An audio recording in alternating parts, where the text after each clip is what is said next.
they've haunted me, and I have to say them to you. One of my friends who's an imam in the UK, he sent me a video, and he didn't. There's a beeping noise, so if you hear it, it's not in your house. It's here behind me. I have no idea what that is. But he sent me a video, and he didn't fully tell me what I was about to see.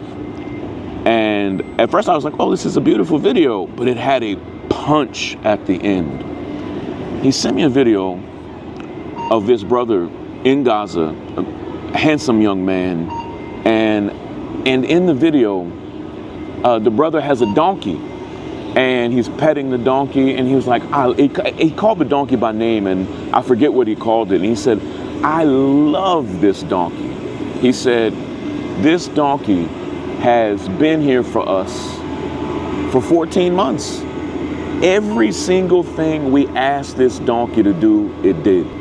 He said, this donkey has carried bodies all over Gaza.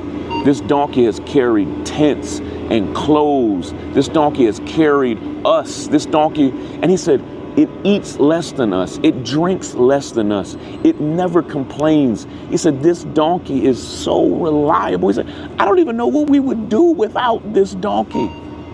And I was looking at it and I was like, man, I love this donkey. And the donkey was like, it was wild because the donkey was acting like it was one of the boys.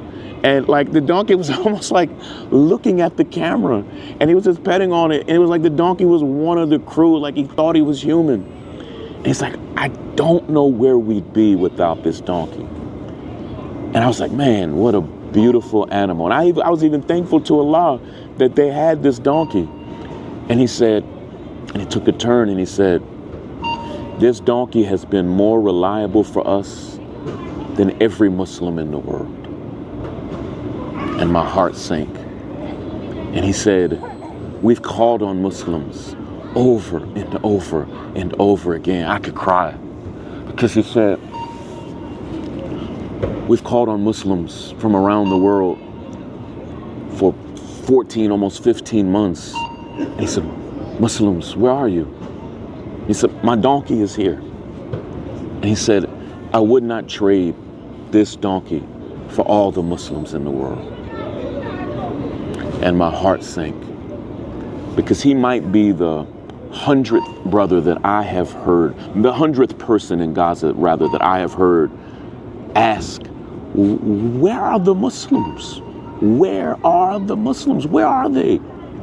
Why are they not here? Are they coming? Where are the Muslims? And I spoke last week in San Antonio and in Dallas and in Orange County in California, and I shared this story. And here's what I want you to understand. They've been asking for us for 15 months. And there is going to be a day and a time where they stop asking for us. And woe the day, sisters and brothers, where they just know we're not coming. We're not going to show up. We don't have the courage. We don't have the strength. We don't have the strategy. We don't have the tenacity. We're too afraid. We're operating in fear.